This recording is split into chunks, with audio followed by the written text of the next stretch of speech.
Brethren, we need to be in a state where we are keeping Christ before our hearts, our minds, our sight all the time.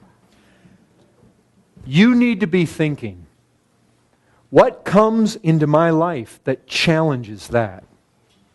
You need to be thinking about dedicated seasons. Guess what? You don't have what happens to Charles Simeon or Jonathan Edwards or Thomas Charles unless you're doing what they do, which is meditation.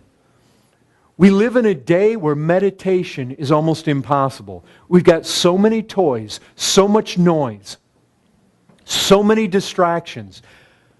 I mean, which ones of us here don't have a cell phone in our pocket? There was a day when Jonathan Edwards could ride his horse in the woods to meditate on Christ.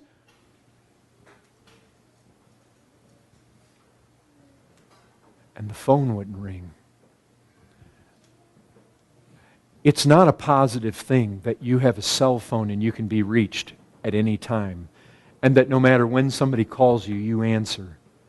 You ought to have seasons in your life when you turn that thing off. You need to have times in your life, brethren, look at a week of your life with me. How much time are you... Which ones of you are taking an hour where you say, I'm going to go for a walk and I am going to seek to meditate on the first 4 verses of Hebrews, and I want to chew on those, and I want to begin to ask questions, and I want to be able to compare Scripture with Scripture in my mind, and I want to think on Christ, and I want to think on His person, and I want to think what that means.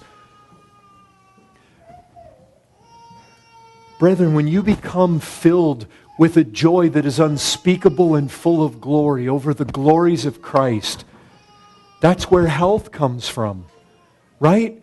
The joy of the Lord is what? It's your strength. Don't tell me that people that become unable to speak because of an exhilarating glory of Christ, and then the only words that can come out amid tears and deep heart movement of the truth of the reality of the person of Christ, and all I can say is glory, glory. People like that, they don't go out and let sin and weight cling to them. They don't go out and have to be told to obey those that have leadership or attend meetings or be fruitful in their life, or to be careful lest they fall away. People are not headed back to the old country when they've experienced Christ like that. But listen, this book of Hebrews makes it abundantly clear. You live lives like this and you win this race by things you do. That's the reality. Work out your salvation with fear and trembling. Brethren, people fall out of this race all the time. They fall out all the time. Don't fall out. There are strong encouragements to hold fast, brethren.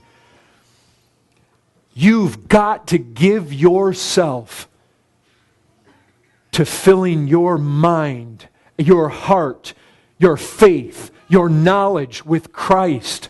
It has to be a priority. If you've got time to play video games and to be on your computer and to be on Facebook and to be writing emails and to be text messaging and to be searching and sifting every conceivable thing, brethren, wait. Remember what wait is. You say, but I'm looking at sermons. Brethren, a sermon on the internet can become weight if you're not taking time to be with Christ alone, meditating on His glories, not having somebody else regurgitate the whole thing for you all the time. You need to be there in the Word for yourself. You need to be praying and walking with Christ for yourself, not being spoon-fed everything. It doesn't matter. You say, well, I watched 3 Paul Washer sermons last night. Brethren, that cannot make up for this. These men found glory by themselves with Christ, meditating in the Word. Yes, those things may be good, but they can become weight. You say, but I got friends, I'm wanting to communicate with them. It can become weight. You've got to make sacrifices to be seeing the glories of Christ, and that alone are healing, brethren. There is no other healing mechanism in the Christian life but Christ, and intimacy and glory and beholding and laying hold and being swept away and filled with joy. There is no substitute at all. Brethren, this is the heart and soul of this book of Hebrews. A strong encouragement. Hold fast. And it's Him, brethren. It's Him, the hope we have. Doesn't it say? Jesus Christ, our hope. 1 Timothy 1:1. He is the hope. You have no hope outside of Him. And you need to hold fast. Holding fast doesn't mean letting go for all this stuff and weight in your life. And it clings so easily. And all you have to do is not make an effort, and you'll just drift. It's a fight, brethren. God help us.